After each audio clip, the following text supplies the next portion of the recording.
Y vamos a pasar entonces a el compañero Renato Roseno de Oliveira.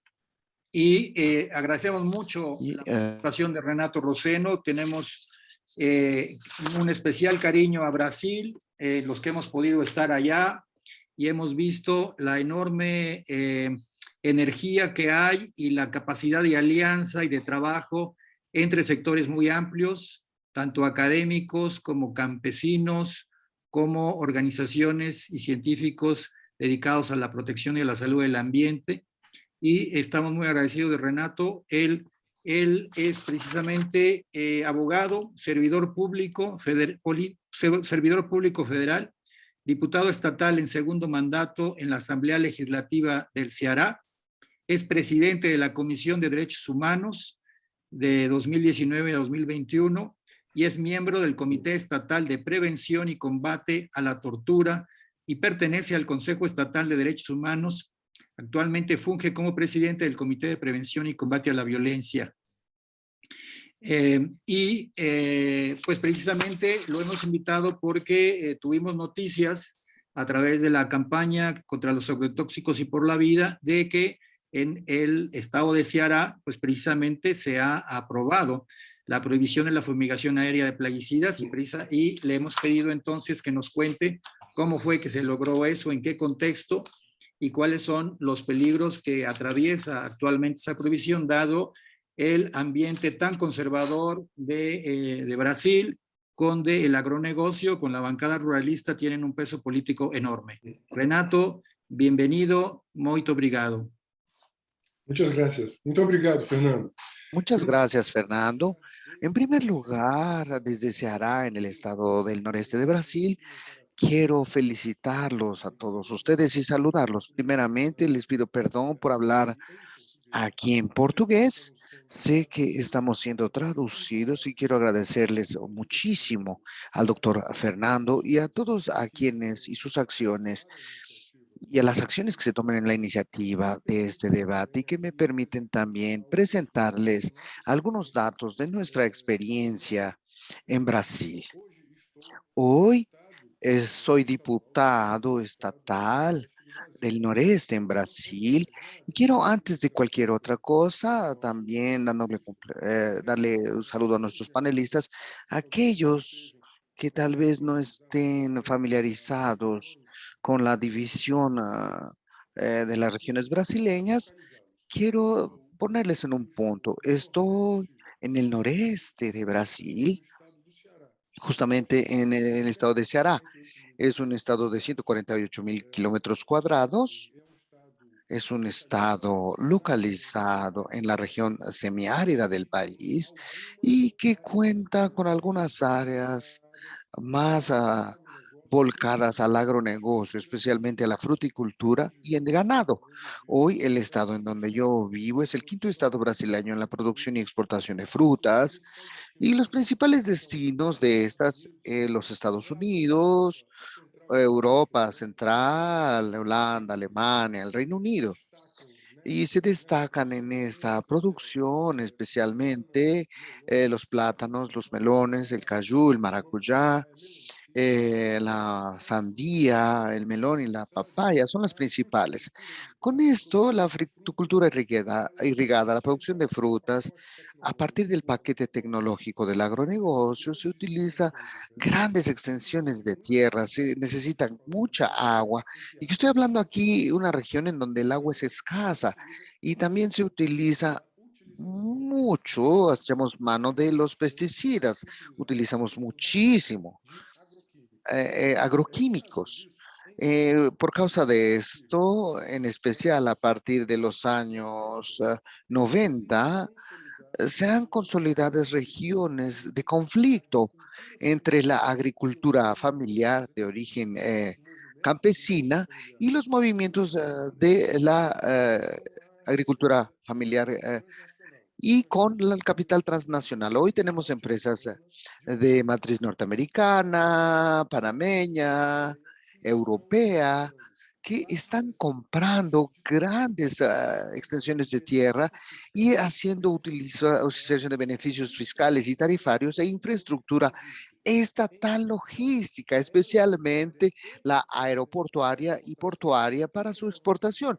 Estoy hablándoles de un estado, entonces, que tal vez tiene unos niveles de desigualdad de ingreso, de mayor vergüenza en el país. Vivo en un estado que tiene casi 2 millones de personas y la mitad de esas personas está por bajo de la línea de pobreza. Y por otro lado, en nombre de un determinado cuadrante, atrayendo empresas transnacionales del agronegocio, especialmente para la fruticultura de irrigación. Como pueden ver aquí, solamente en el primer semestre del año de 2020, las exportaciones de frutas de Ceará llegaron a casi 80 millones de dólares. Y a un mercado que tiene una exposición en razón de la demanda de la adquisición de frutas del estado del mercado norteamericano y europeo.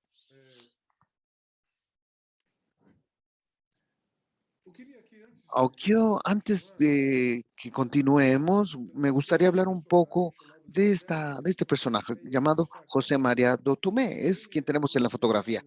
Es un campesino de una región de fruticultura irrigada y fue asesinado con 20 tiros el día 10 de abril de 2010. Fue un campesino, un hombre de agricultura familiar que en su lucha en contra del agronegocio y contra la lluvia de veneno, como le llamamos aquí, acabó siendo asesinado. Se hizo notar como un líder de su comunidad, un líder de la agricultura campesina, de la agricultura familiar, y también se hizo notar especialmente por su lucha en contra de la fumigación aérea de agrotóxicos. El día 21 de abril de 2010 fue asesinado por causa de la aprobación de una ley municipal que prohibía en ese municipio, es decir, en esa localidad en donde vivía, la fumigación aérea de agrotóxicos. Hasta ahora, los asesinos, tanto los ejecutores como los intelectuales de José María Dutumé, hasta ahora no han sido responsabilizados por ese crimen. Y su asesinato fue absolutamente vinculado a la lucha en contra de la fumigación aérea de agrotóxicos.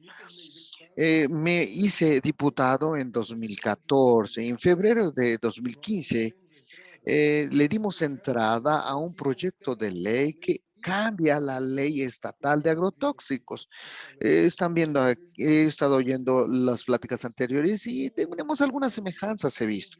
Claudio nos acaba de decir de las leyes subnacionales. Aquí pudimos cambiar una ley estatal y por ende una ley subnacional, que es la ley estatal de agrotóxicos, y colocamos después de una gran lucha una prohibición a toda forma de fumigación aérea de veneno o de pulverización aérea de agrotóxicos. Es decir, que hicimos una grande campaña y conseguimos cambiar la ley estatal, que es la primera ley estatal. Brasil tiene 26 estados y el Distrito Federal es la primera unidad a nivel estatal, es decir, el primer ente estatal subnacional que consigue aprobar la prohibición de la pulverización aérea de agrotóxicos.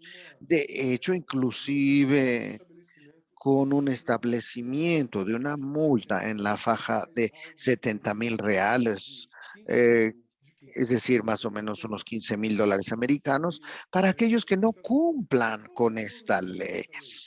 Bueno, ¿cuál es el fondo de esa ley? Y por eso es que hago mención a lo que dijo Claudio sobre la construcción argentina, es la protección general del medio ambiente y el interés del Estado en desarrollar reglas más protectoras que las reglas generales de la nación. En nuestra división entre las leyes estatales, federales y locales, es al ente federal al que le corresponde establecer reglas generales y es para los estados y a los entes subnacionales quienes deben establecer reglas más protectoras, más finas y más específicas a su región. Y eso fue lo que pudimos hacer aquí. Por ende, utilizamos de esta posibilidad legal y considerando esta campaña social tan grande, aquí yo me gustaría ir por un segundo argumento de cómo conseguimos ese efecto.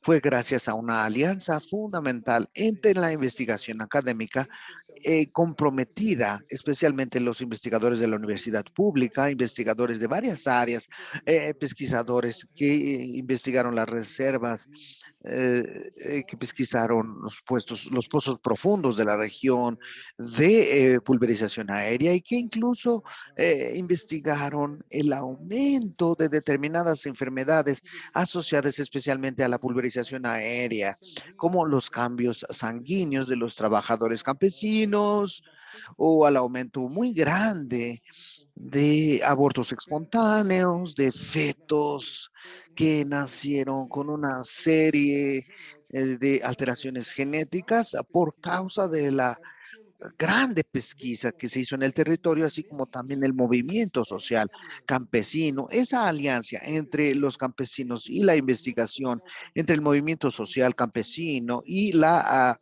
investigación rigurosa, científica, probamos que la pulverización aérea en nuestro estado nunca tendría niveles seguros. Es decir, que la narrativa muchas veces del agronegocio es que la pulverización aérea es responsable, es segura y había niveles seguros del agrotóxico. Y lo que probamos es que no había niveles seguros. Por eso pues, los investigadores de la Universidad Pública Federal de Ceará, con bastantes investigaciones, comprobaron los cambios en la salud pública, especialmente en los trabajadores de las empresas que hacían uso de la pulverización o fumigación aérea y también el impacto de ello en los ecosistemas locales, especialmente porque para estas cuestiones esta investigación fue fundamental para el movimiento social. Quería también hablar sobre la Asociación Brasileña de la Salud Pública, la Fundación Osvaldo Funes, que es una fundación en salud pública y varios de los, sí, es una articulación nacional e internacional. Quiero recordar aquí y agradecer también a PAE y PEN, porque tuvimos más de 22 entidades latinoamericanas y del Caribe que hicieron un manifiesto en favor del proyecto de ley prohibiendo la pulverización aérea de agrotóxicos aquí. Y después de que una ley se aprueba, el Parlamento, todos nosotros sabemos, va para la aprobación del gobierno del Estado. Es una homologación del gobierno estatal. Y en ese momento fue absolutamente fundamental que esas 22 entidades de varios países de América Latina se hubiesen colocado también en su favor, porque por ende tuvimos una movilización local, una movilización de investigación académica, nacional, de técnicos especializados en salud pública y tuvimos incluso una articulación internacional alrededor de ese tema. Y aquí tenemos algunas fotografías. Aquí tenemos una fotografía del asentamiento de C. María Tomé. Es un asentamiento de trabajadores rurales que están en medio de este territorio dominado por el agronegocio. Es decir, que la resistencia campesina fue fundamental tanto en la denuncia de la violencia como en la denuncia del ecocidio, de la muerte, el proyecto de muerte y en el paquete tecnológico del agronegocio, así como también por la defensa de la reforma agraria, porque es en esta área no solamente resulta problemática por el uso de la pulverización aérea, sino porque todo paquete tecnológico de la monocultura, la apropiación de grandes extensiones de tierra, la utilización de infraestructura hídrica del Estado, y por eso el movimiento de los movimientos rurales y la tierra va a esa área y crea un asentamiento en homenaje a ese líder asesinado. Considerando nuestro poco tiempo, me gustaría rápidamente hacer alguno o dar otra información sobre el contexto de la aprobación. En este slide hay alguna información sobre las repercusiones de la aplicación de la pulverización aérea y nuestro proceso de trámite, un proceso de aprobación, fue un proceso muy tardado. El agronegocio fue bastante reactivo para la aprobación de una ley de prohibición o regulación de la pulverización aérea. Necesitamos 4 años apenas en el Parlamento Estatal con muchas audiencias públicas e investigaciones. Y aquí yo quería hablarles de detalles de este proceso. Muchas veces eh, como los parlamentos panamericanos tienen muchos médicos, no, aquí es distinto, no es distinto. Muchas veces los investigadores y médicos que hacían las investigaciones junto con los trabajadores vinieron aquí para presentar a los diputados y diputadas, presentarles sus ideas y sus investigaciones con relación a la necesidad de interrumpir la pulverización aérea de agrotóxicos. Quiero destacar especialmente la acción de la Vía Campesina. La Vía Campesina es la que nos permitió una articulación internacional también dirigida al jefe del Ejecutivo Estatal para la homologación del proyecto de ley. En consecuencia o en la secuencia, o sea, la articulación en el territorio, de investigación y en el Parlamento. Es decir, que tenemos un proceso largo y tenemos todavía más batallas. Después de la aprobación de la ley, el sector de la agroindustria comenzaron con una guerra judicial, tanto en los tribunales locales, así como también hicieron una acción de inconstitucionalidad, principalmente la Confederación Nacional del Agronegocio, que es una entidad que reúne la élite económica del agronegocio en el país, entran con una acción de inconstitucionalidad en nuestra Suprema Corte, una corte de control de constitucionalidad en Brasil, en donde actualmente estamos en esa batalla. ¿Cómo es esto? Ellos saben que si pierden esta batalla legal en la Suprema Corte, varios otros estados podrán también aprobar leyes semejantes de prohibición de la pulverización aérea.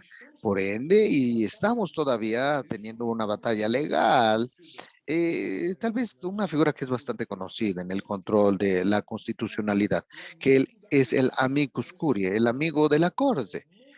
Ahora estamos movilizando organizaciones ambientalistas, organizaciones de la agricultura popular y campesina, de agroecología, de combate al uso de venenos, de algunos agroquímicos, para habilitarse en el proceso en defensa de nuestra ley. Por otro lado, ellos también lo hicieron. Han movilizado productores de soya, el sindicato de agronautas, los sindicatos de las industrias de agroquímicos, los sindicatos de las empresas de aviación para intentar en la Suprema Corte vencer esa batalla legal. Por ende, han perdido territorio, perdieron desde el punto de vista de la investigación y en la parte política, y ahora quieren ganar en las cortes judiciales porque tienen miedo del ejemplo, de la fuerza del ejemplo. No hay nada en especial en el agronegocio, tema más que la fuerza del ejemplo. Y me gustaría también terminar, facilitar dentro de este contexto que el doctor Fernando anunció hoy que Brasil vive bajo un régimen que es fascista, neofascista, autoritario, en donde el agronegocio tiene mucha influencia política desde el gobierno federal. No es por nada que ya hubo una liberación de más de 1.200 nuevos agrotóxicos de 2019 para aquí, un tercio de ellos ya prohibidos por parte de la Unión Europea.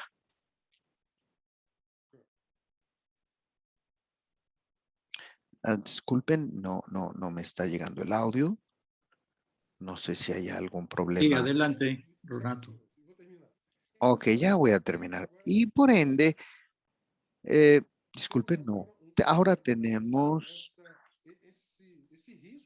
ese riesgo sobre esta ley de María do Tumé, y entonces necesitamos el apoyo internacional a esta ley. Y por el contrario, y ahí yo quería comentar esto por último, hay una intensa campaña en los medios, en el sector del agronegocio, en contra de la ley, diciendo que la aprobación de la ley va a acabar con la exportación de plátano aquí en el estado.